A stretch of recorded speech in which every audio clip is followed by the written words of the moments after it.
Hey guys, it's Mitch. How's it going? We are diving back into Wildcats. We're looking at Wildcats number 26 today in the heart of the Alan Moore run.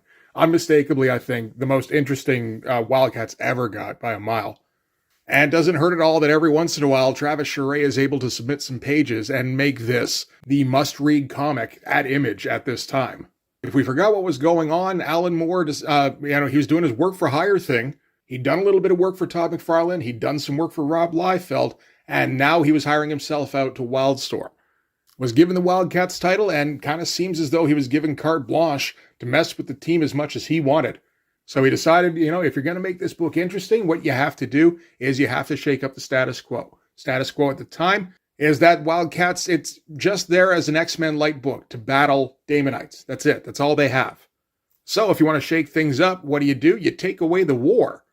The whole conflict is centered around the Daemonites and Cherubim being at war for millennia.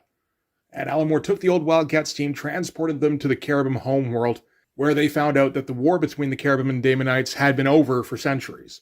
And the reason nobody ever told Jacob Marlowe was because Earth was considered too much of a backwater to even bother with. So it turns out the Wildcats are fighting an already won war.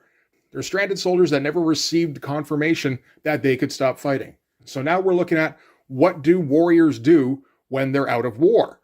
And naturally what they're going to do is they're going to tear themselves apart, helped by the political climate of the Cherubim homeworld. So let's get into it. We can start with the cover. We're getting Travis Charest covers reliably throughout this entire run, which is great because at this time, Travis Charest has really worked on figuring out how to come up with interesting compositions. And he's coming up with a good one on pretty much every cover. I like this one quite a bit. I like the self-contained image, how it's all basically contained by Spartan's arm here. He likes doing this where he's got some kind of design element in the background. In this case, this is kind of like some kind of Koda sigil. Looks kind of like a gong between a couple of spears. That sounds like the Koda. And we've got Voodoo discovering a demolished Spartan. I mean, that's intriguing. And we get the title of the issue, which is Cat's Paws, or in other words, Pawns. But yeah, this is a great composition. Off-center, kind of using rule of thirds, really, for drawing the reader's focus. And I got to say, I think I've said it before, I like a yellow cover. It's not something you see too often, so I like that every once in a while. You see an awful lot of red and blue, an awful lot of purple at Image at this time. That might just be ever since Joe Chiodo joined up. But you don't see a whole lot of yellow. I like that thrown in every once in a while to shake things up. But yeah, absolutely fantastic cover. I think this is one of the ones I like the best out of Travis Charest's Wildcats covers, at least from his original run. All right, so we're going to start things off. So if we remember what happened in the last issue, basically Emp has been co-opted by the Cherubim Senators. Zealot has been co-opted by the Koda Sisterhood, and they're both being used as political figureheads for their not quite warring factions. Like, they're both theoretically on the same side. They're both for Cherubim, but without an outward enemy to direct their hostility towards, naturally they turn on each other for, who's going to be in control. Right now, the Cherubim have a very slim majority based on the fact that the purple Titananthropes are kind of tentatively on their side. Although, I mean, if you'd asked any specific Titananthrope, probably not so much. It's just that they're better than the Koda. Meanwhile, the rest of the team is all just kind of stuck in between these two because they don't want to join up with either side, really. They've just discovered the whole thing about the war being over. They've discovered the fact that the Daemonites have been ghettoized on Cherubim. And they discovered that particularly when Voodoo got thrown in with them because she has Daemonite heritage. So these other Wildcats, Voodoo, Void, Maul, and Warblade, are basically trying to figure out what they can do about the situation on Kira. They're all freedom fighters, so naturally they're looking for something to freedom fight.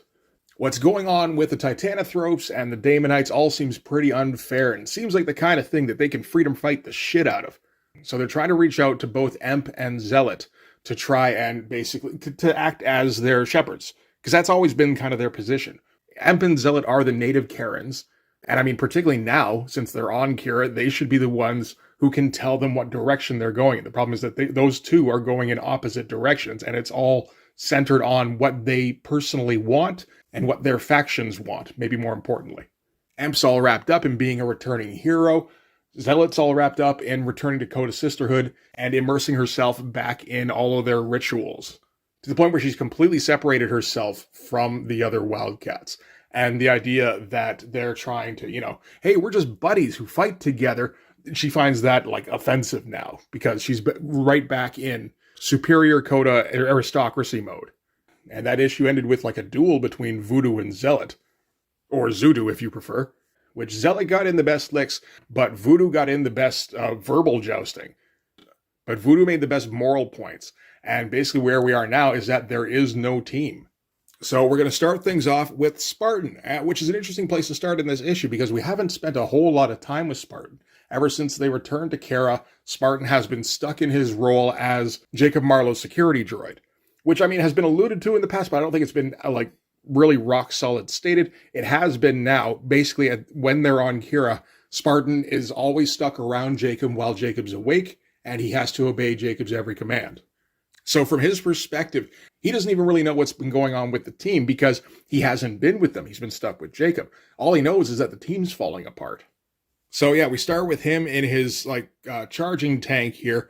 So he set himself a personal alarm because, like I said, while Jacob Marlowe's awake, Spartan has to be at his side and obey his commands at all times. So while Jacob Marlowe sleeps, Spartan theoretically should be sleeping also, charging up. But, he set himself an internal alarm so that he can basically have his own personal time, which is something he just doesn't get anymore. And we get some great slow-paced stuff here. This is an Alan Moore comic. Very likely Alan Moore is designing the page layouts. So we're going with a lot of very similar panels, probably with a fair bit of photocopying. Again, Travis Chare's drawing this, and Travis Chare takes a hell of a lot of time to finish a page. The results are getting to be really spectacular. It just means that you don't get them very often. I think at this time, Travis Chare is kind of realizing that he's not very much of a monthly sequential artist. He's more of a pinup guy or a cover guy or a commission guy. He'll take those too, I'm sure. In the meantime, though, he's got to pay those bills, so we're going to crank out some beautiful looking pages. I like the tech that he comes up with. He's doing a lot of heavy duty lighting on Spartan in this, which is really nice. And his figure work has come along really nicely. And we're going to get a bunch of these shots here. Full splash pages of Spartan flying through, flying over Kira, heavily underlit, thinking his android thoughts while he just kind of cruises around. Get some great shots of Spartan just kind of floating midair. Get this awesome close-up on Spartan's eye with all the tech in his like a camera eye for the actual pupil. That looks absolutely spectacular. The inking in this has they've really figured out how to ink Travis Chare. This is inked by JD with assists by Scott Williams. From what I understand, Scott Williams is basically teaching everybody at Wildstorm how to ink like Scott Williams. And JD is one of those guys who really figured it out. This isn't really how Scott Williams generally inks. I get the feeling this is actually pretty close to what Travis Chare put on the page, but I don't think before this too many inkers would really be able to express it in this way, with a lot of really thin hatching that follows the contours, and then you kind of skitter the nib across the page, and it just looks friggin' gorgeous. Super smooth, very similar to what Richard Friend would be doing very shortly with Travis Chare. So yeah, I'm pretty sure that's just what Travis Chare pencils look like. It's just that Richard Friend translated them as well as anybody ever did. But JD, he kind of looks like a close second, to be honest. So Spartan's flying around, and he's just looking for answers. He's just looking for information for what the fuck is going on with the team. And that's going to be the focus for the book. There's no central conflict for this issue, and we're getting a lot of that in this particular storyline, which is kind of reflective of what's going on with the Wildcats themselves. They don't have a conflict to focus on. So naturally, they're going to tear each other apart. And the storyline equivalent of that is we're going to get a whole lot of character development.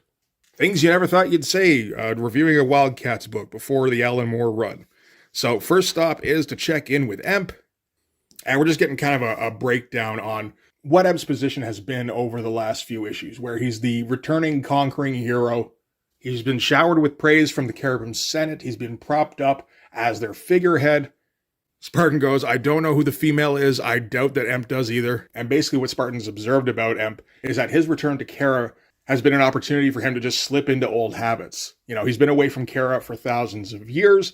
He's been up and down on Earth, which is really where he doesn't want to be. Now he can get back into all of his old habits and just act as though Kara is the same it's ever been.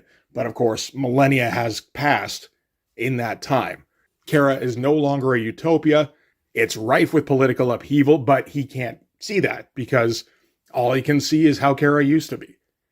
Gorgeous splash page for Alan Moore to just give us some narrative over. You know, I love the way that the sheet over top of them here kind of defines the bodies here with the shine. Still get a couple of folds, like kind of stretching over them and everything.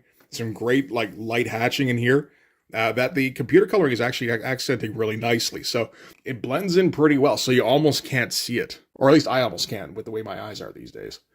Spartan's trying to remember when the last time Emp even talked to him, like, you know, like a person was. And it's way back at the beginning when they first dropped on Kara. And Emp was filling him in on what the Senate's plans for him were as the returning conquering hero. Spartan at that time is talking to him like an equal because he always had up until then. And he's like, you're no messiah. What are you even talking about? And he's like, yeah, I know, but I'm just kind of playing along. But at this point here, he's not playing along anymore. This is what he thinks he is. He's been pretty much brainwashed by the Senate with just constant sycophants and praise and, you know, visions of the future where he's going to be the glorious leader, leading Kara into a new golden age. So Spartan thinks to himself, Emp cannot help me. Living in the glories of the past or future, I need to find someone who has experience of Kara now. I need to find my friend. So we got to check in with the other Wildcats apart from Zealot. I love this shot of Spartan here at the bottom. I'm pretty sure Travis Schray loves this panel too. He uses this composition fairly regularly, particularly I think around this time, with like a kind of disembodied head that has an element that separates it cleanly from the background here with a circle behind it, but it still works with the moon motif. Looks great, and he's absolutely worked out the proportion of the jaw and everything that he wants. He's got all the shadowing down and everything. That's fantastic. Another one of those great splash pages of Spartan flying through the air, heavily shadowed again, completely shadowing the arms and legs, really just kind of getting the torso and like some of the face, and that swoopy hawkstab hair. It's great shit. Is this the origin of hawkstab hair? I don't honestly know. I can't remember, but it does seem to have some kind of, maybe some lingering influence. But yeah, absolutely awesome spread. Love every second of that. So he's locked in on Void and Warblade. Everybody else, again, is spread out. Void and Warblade are the ones who don't really have anything to do.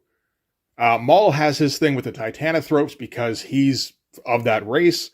Same with Voodoo with the Daemonites. So, they both have their own struggles they're focusing on. And Alan Moore can kind of extrapolate on those struggles through those characters. Void and Warblade, he didn't come up with anything for them, really. So they just kind of get to hang out in the Hotel of Coincidence, whatever the fuck it's called. Coincidental Mansions, that's it. And basically just kind of act as like a switching thing for train tracks. Spartan drops in, they redirect him to where he should go to next, and off he flies again.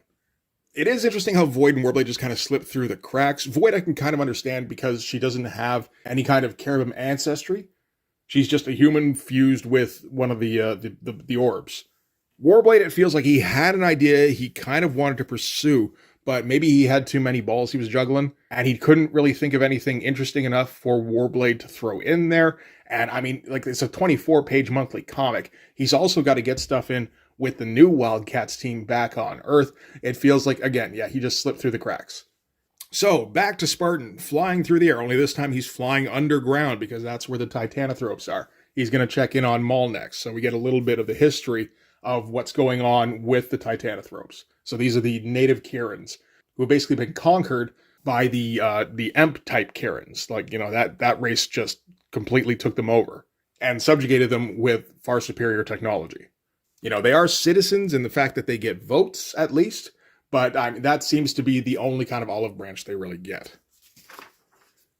Spartan checks in with Maul. We're just going to get a quick kind of rundown on what's been going... this all got kind of expanded on earlier. So this really is just kind of a catch-up issue in a lot of respects. But Spartan doesn't know it, so we get at least his reactions, where he's kind of disbelieving that things are as bad as they are. He shows up, and Maul's purple girlfriend assumes that he's dropping by to break heads because that's usually what Spartan model droids are there for. Glingo here gets all worked up talking about the injustices that the Cold Eyes have been delivering on the native Karens.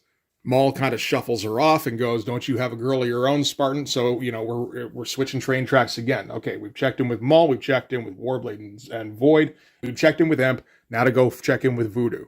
Voodoo's the one we probably actually want to see at this point, because she had the big knockdown drag out with Zealot at the end of the last issue. Another great shot of Spartan flying through the air. Like, this is just fantastic stuff. Get a little bit abstract with, like, whatever he's flying through here. I guess this is supposed to be still underground. It doesn't quite look like that. I don't give a shit. Looks absolutely spectacular. I remember, like, we're not too far off from the days when Travis Charest had a little bit of awkwardness to his style, where his figures were a little bit stiff, or, like, his compositions were kind of unnecessarily blank in some ways. Like, he's still doing kind of empty compositions in some ways. Like, I'm thinking particularly of these, obviously, of these ones here, but it feels much more purposeful now than it did around Wildcats number 18, I think, whenever we were doing the bit where we were focusing on the IO Spec Ops team. So he flies down to meet Voodoo. We're actually only going to get a one-page interaction, which is, a little surprising. You'd think you'd want some more kind of characterization going on. But again, we got a lot to fit in this issue. At first, Voodoo's kind of cold because there's the whole thing. Every time she's seen him so far, Emp has been awake. So Spartan hasn't been able to respond to her the way he usually does, where he is, prospective romantic interest. So, that's a source of friction. He reassures her, so she latches on, goes, I don't know what the fuck is going on. Team's falling apart. He's like, yeah, we kind of know that. Spartan's like, that's okay. I'm on my fact-finding tour. I still have to check in with Zealot, but, once I do that, we'll be able to sort everything out. Gives her a quick kiss on the forehead, and he flies away again. And then Voodoo kind of lingers for a second, like, oh, that was nice. Another great shot of Spartan flying through the air. These are all excellent. This is the Spartan flying through the air pinup book, and I am here for it. Spartan notes that this is the first time he's kissed Voodoo, and he kind of does like android analyzing of it. And says, yeah, no, I think that was pleasant. Yeah, no, it was all right. Get a little bit of history on the Tower of Red Lament, which is Zealot's castle, stands in the middle of a desert and just basically looms on the horizon, reminding everybody about, I guess, the Koda's victory over the surrounding landscape. Does seem to kind of compare it to a dick, but that's kind of Alan Moore's prerogative. And I love the design on this building, and I'm thinking I should probably be stealing this kind of stuff. I remember Travis Charest drawing something else with like an IO headquarters that also kind of looked like, very cylindrical and, not at all phallic, not even a little bit, but like super high tech. And I got to try and insert that not phallic symbol into my comic. We should move on. So Zealot's the one that he's the most worried about because he hasn't seen like anything to do with her ever since basically they landed. He knows about the fight between Zealot and Voodoo. For everything he hears, she's very deeply entrenched with the Koda, and he doesn't really know where her loyalties lie anymore. So he's going to go descend to the Big Dick and initiate like a stealth field so that he can spy on her a little bit before determining whether or not she's actually safe to talk to. When he gets there, he manages to land over her bedroom. This all seems kind of coincidental, but it is easily explained away as him having been like heavily upgraded ever since he landed on Kira. So he's usually finding his way either by very enhanced hearing or very enhanced sense of smell. And we've already seen how awesome his robo eyes are. So I imagine like his nasal cavity is just fantastic looking. So Voodoo turns out is asleep in her room, and she's got a couple of her minders who are just kind of watching over her and discussing their plans for her. So it seems like everything is centered around the Senate opening, which is happening very soon. They've got like some kind of big event happened, and it sounds like something pretty bad is going to happen. The Titananthropes are going to get blamed for it, whatever it is. It seems to be very important that Zealot is sitting very close to Emp, and they seem to think that, whatever this occurrence is going to be, at the end of it, the Koda are going to come out of it looking like heroes, and they're going to retake their position with the majority in the government. So some kind of underhanded political shit going on, but we've kind of buried the lead a little bit because this page has been staring us in the face the whole time. Spartan doesn't hear somebody sneaking up on him, and he's confused about that for a second, but not for too long because he's got other things to worry about with a fucking Koda blade sticking out of his chest.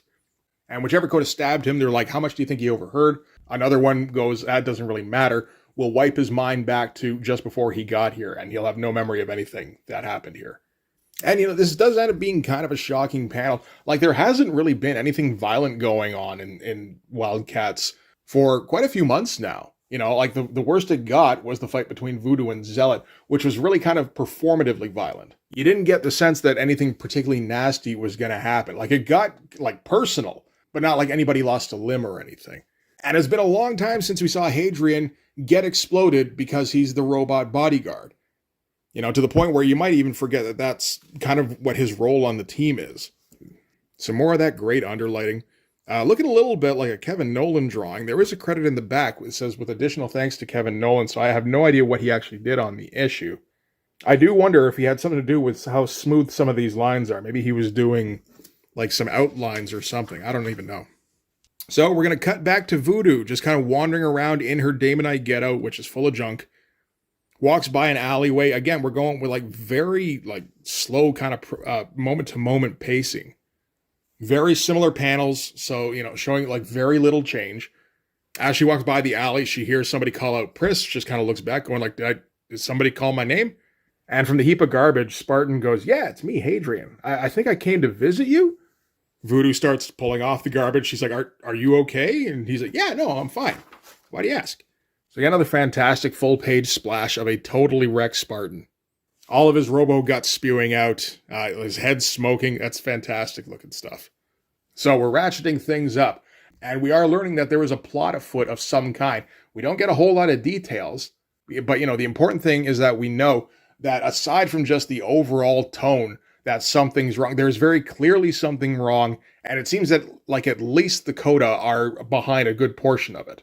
And we know that none of the Wildcats knows about it. Spartan did for a second, but with the memory wipe thing, they're going to be going into it blind. So the purpose of him finding that out was just so that we would know about it to build tension. It's good shit. So that's it for the OG portion of Wildcats this month.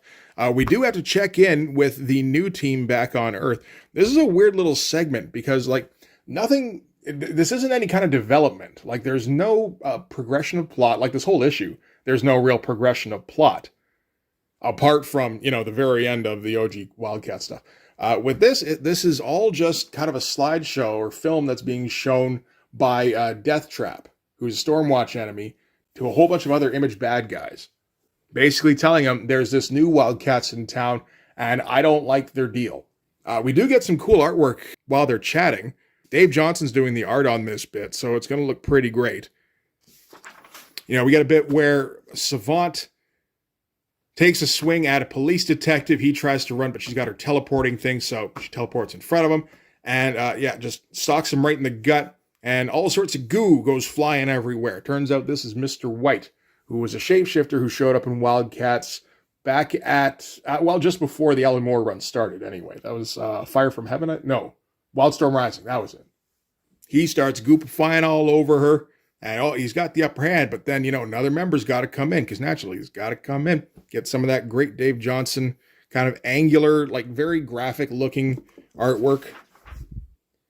Like this, where Ladytron comes in and knocks like half of his face off, because he's, you know, like he's a T-1000 essentially. So just goop goes flying everywhere. That's a great looking shot. Mr. White blinds her for a second. While he's doing it, he transforms his look to mimic Savant. So by the time Ladytron can see again, all of a sudden there's two Savants. She has no idea which one's the real one. She ends up booting the real one in the face. Nice fun panel, you know, like not really going for dynamism. Like this is kind of a candid, like street level perspective. But the movement of the figures is so fucking good. Like this is just kind of played for laughs at this point. Mr. White goes kind of like hentai tentacles on her, kind of smothers her, but then laser blasts come out of the sky. Oh, what do you know? It's majestic. And he sends Mr. White running, right? Goes running down an alley where Max Cash, Grifter's brother, is set up with some kind of cannon with Tau just kind of lounging nearby. And whatever this cannon is, it seems to be particularly designed to stun Mr. White. So this was all like a tactic that Tau had worked out, which is a lot of what the new Wildcats are doing. And Death Trap, who's, you know, he's the one making the presentation, kind of points this out, that this new Wildcats team, they're proactive and they're strategic. They don't wait to respond to threats. They go seeking threats out, and they come at us in a way that we're not expecting. They think about the best way to actually, you know, like fuck us up that we're not ready to deal with. So they're becoming like a serious problem, and we're going to have to join some forces, some evil forces, to take care of this new Wildcats threat. And, you know, lights come on. We see who he's been talking to. We've got Mako. We've got Pike. We got Tony Twist. We got the Gnome. That's Death Trap there. I think that's the Armadillo guy from Gen 13. I'm not entirely sure. I think that might be who that is. And that's kind of the end of this part of the story. This is setting up the gang war portion, though, of the Earthbound Wildcats team, which is some good stuff. It's probably not as interesting as the stuff going on in space, where we're like really getting into like what makes the Wildcats tick. And I'm pretty sure we knew the answer previously. Absolutely fucking nothing. Costume designs. But Alan Moore's come up with a whole slew of motivations, and he's come up with this interesting setting for those motivations to clash against. It's great shit. We got our end of the book credits, which I don't like. I'd rather see that shit at the beginning. And yeah, that is going to do it for Wildcats number 26. That's a pretty good issue. This one ends up getting carried largely by the Travis Charest art, which is nice because we've had too many issues, I think, where we had to have fill-in artists. And I mean, you know, they do what they can. Sometimes it ends up looking pretty good. I mean, you know, we had a couple of issues there where we were getting art from Kevin McGuire, I think. That sounds about right. And, you know, Ryan Benjamin stopped by for a couple. He's doing okay. He's also drawn like 3 titles for Wildstorm around this, or at least it feels like it. And he's like 21 or something, so you can kind of explain away any lapses he's got at the time. And in those issues, really, Alan Moore was kind of carrying the load. So it's nice for the art to kind of give back in this one. Probably the least essential issue in this entire run, really. Like I said, nothing particularly consequential happened. Even Spartan, you know they're going to patch up Spartan. The only problem is going to be that he's going to have a gap in his memory. So, I mean, unless you're buying Wildcats solely for the art, and I mean, whoever did that, I guess this is kind of a disposable issue. I do like it quite a bit, though, because that art is fucking spectacular. So anyway, we'll keep moving along with this story. We've still got, I think, like 7 or 8 issues to go in the Alan Moore era. He wrote a fair few issues of Wildcats. It's kind of funny, really. Like, Alan Moore wrote 1 issue of Spawn, and Todd mined that shit for 30 years. He wrote 15 issues of Wildcats, and then it ended at issue 50. And then it moved to DC, and nobody ever talked about Wildcats again. But in the meantime, we got plenty of Wildcat shit to look through, so that'll be fun. For this one, though, that's going to do it. Thanks very much for watching, guys. If you like this video, please hit the like button. Helps with the algorithm stuff. If you want to see more, hit subscribe. If you really want to help out, in the description, there's a link tree. That's all that's in the description. It autofills that stuff every month. In amongst the links, there's a link to my Patreon. If you go subscribe there, that gives you access to everything I do. So all sorts of videos, all sorts of Blood Force comics. You can also follow me on Instagram and DM me there for commissions. So yeah, that'll do it. Thanks again for watching, guys. I'll see you in the next one. Bye-bye.